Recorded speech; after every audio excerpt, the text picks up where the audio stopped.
Timnas Indonesia menatap Piala AFF 2024. Reputasi Erick Thohir dan Sintayong dipertaruhkan. Piala AFF bukan event resmi yang masuk kalender FIFA, namun gengsi dan gregetnya sangat kuat bagi negara-negara di kawasan ASEAN. Bahkan, level Piala AFF tak kalah bila dibanding event serupa yang digelar di subkonfederasi AFC lainnya. Faktor kedekatan kawasan regional ini membuat bobot Piala AFF sangat tinggi di mata anggotanya. Singapura yang di puluhan tahun sebelumnya notabene jadi tim lemah, tak disangka malah pernah 4 kali merengkuh trofi juara.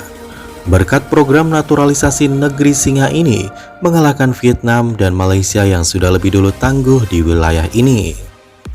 Thailand jadi Raja ASEAN berkat 7 gelar juara yang dikangkanginya. Wajar bila negeri Gajah Putih ini jadi pimpinan Asia Tenggara.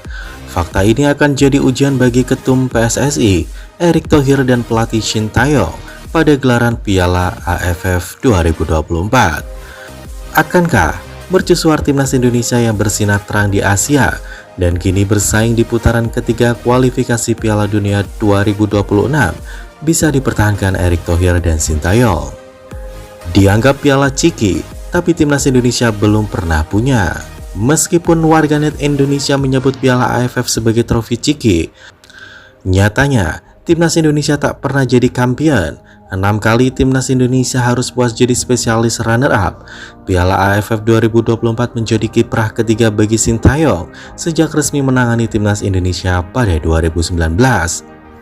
Untuk Erick Thohir, ajang ini kali kedua sejak terpilih mengemban jabatan Ketum PSSI. 2 kali mantan pelatih Timnas Korsel di Piala Dunia 2018 itu terantuk batu di babak final dan semifinal. Pada episode kali ini, PSSI dan Sintayong yang tak pasang target juara dengan materi pemain U22, bidikan realistis adalah lolos ke final. Kenapa Timnas Indonesia yakin ke partai puncak? Optimis lolos dari fase grup juara. Bergabung di grup B yang dihuni Myanmar, Filipina dan Laos, Asnawi Mangku Alam dan kawan-kawan diprediksi melangkah ke semifinal bersama Vietnam. Pada babak ini, kemungkinan besar calon lawan Timnas Indonesia dari grup A adalah Thailand, Malaysia, dan Singapura. Meski tak target juara dan Piala AFF 2024 hanya sebagai pematangan pemain ke SEA Games, tapi saya yakin Erick Thohir dan Sintayong punya misi besar yang tak diungkap ke publik. Bagaimanapun juga, event ini cukup bergengsi di kawasan ASEAN, ujar Gus Nul sebagai pengamat pesepak bola asal Jawa Timur, mempertaruhkan reputasi.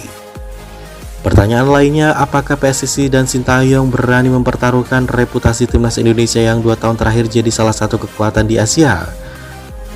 Soal prestasi di Asia itu memang target awal Sintayong melatih Timnas Indonesia. Jika kita lolos ke Piala Dunia, itu kejutan dan bonus yang diberikan oleh Sintayong.